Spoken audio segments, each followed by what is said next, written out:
fired. He did? Yeah. Oh my God. He probably hearing this night. I'm gonna get that Tyson. So you gave it to him? That's a real sucker punch right Yeah. there. I wasn't ready for that one. He's also nuts, right? Just the fact that he's willing to fight the two-time heavyweight champion, former Olympic gold medalist. Yeah. A guy who's gigantic in his prime, built like a Greek god. Yeah. And you're going to stand, and he's a one-punch killer. And you're going to stand in front of that guy, and he avoided shots till the 6th round. He just started getting tired. Yeah, his movement in that fight was crazy. It was very good. Yeah. It was very good. He was really keeping him moving around the whole ring, and then you can't afford to get tired. You can't get That's tired. the thing is, like, he gets tired in a lot of his fights in the later rounds. You should really sort that out. Because if he had a much bigger gas tank, like if he was training with like some of these elite world-class strength and conditioning coaches and just worked on his cardio, he'd be beating way more guys. You think so? Yeah. 100%. Mike Tyson says Anthony Joshua took revenge for him.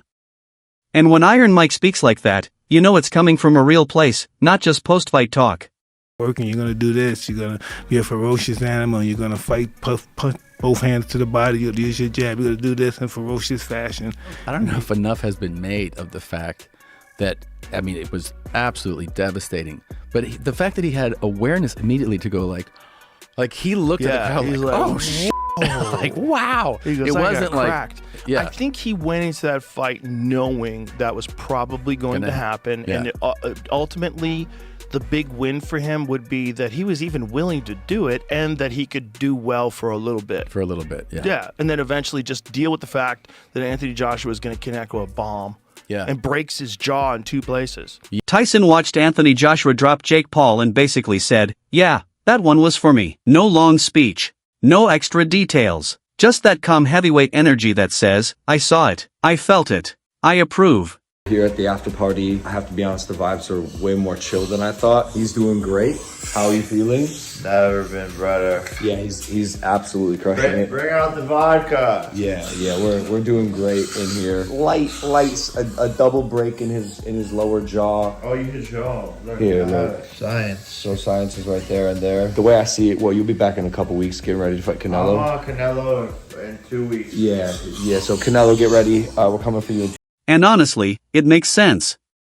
Tyson watched Jake Paul build his boxing story on hype, confidence, and calling out legends. Then Joshua stepped in. Calm, patient, professional. And he delivered the kind of ending Tyson understands better than anyone. Anthony Joshua fight plays out. I don't know. I want to make sure. I believe it once I see him in the ring. If Paul starts his boxing career earlier, could Jake Paul have been a champion? Is it possible? Gave me the VIP suite as well. That's why I was right on the ring. Hey, so what are you going to do? You fought every single... It just pissed him off, and then he broke Jake's jaw. I told everyone, though, that I would do better than Francis, and that Francis kind of got no chin. Francis low-key soft. All the haters, last night their storyline was that you were moving around a lot. Unless I die, people will still... This wasn't trash talk revenge. It was symbolic revenge. Joshua didn't rush. He didn't chase hype. He didn't play the circus game. He waited for the right moment and shut everything down clean. Tyson's words felt like the old guard giving a nod. Like boxing itself saying, "Yeah, that's how it's done." Last night their storyline was that you were moving around a lot. Boxing? I know, I just don't get it. I'm a little disappointed, but I also know how good he is. Man. But I had him wobbled at one point. You landed that right hand. I wish I had more than 3 weeks to prepare. Unless I die, people... My takeaway from this fight is simple. Boxing reminded everyone that there are levels you can't skip. You can respect Jake for the courage, the ambition, and the willingness to step into danger. 6th round knockout for Anthony Joshua against Jake Paul. So what do we take away from this fight? It was sloppy from start to finish, but at least Jake Paul can say, I went 6 rounds with the former heavyweight champion. I went further than Francis Ngannou did. This was way worse for Anthony Joshua. He should have walked down Jake Paul from the opening bell. Instead, he gave him way more respect than Paul has earned as a heavyweight boxer. Couldn't land any of his power shots early, didn't go to the body at all. You could not have watched this fight and thought that AJ is back to being a contender in the heavyweight division. And you could not have watched this fight and gotten excited about the potential competitiveness of an AJ type. But respect doesn't change reality. It doesn't erase experience or power. Anthony Joshua didn't need to be flashy. He just needed to be himself. Broke Jake's jaw. His teeth look a bit removed as well. Yeah, his teeth have come out of place. But credit to him, he done well. But I told him what was going to happen. But it just took 6 rounds to do that. People will criticise you for going 6 rounds with Jake Paul. How do you feel about that? I deserve it. Why? Come on. Because, like, we're elite fighters.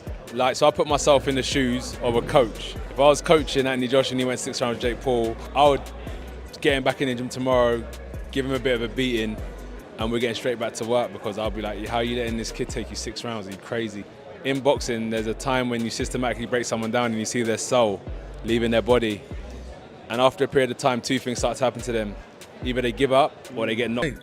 Everybody keeps saying, oh, he got caught with the right hand, he got caught by a jab. I mean, like, it's like opening a shower and say, I'm going to get in the shower but not get wet. Listen, it's boxing.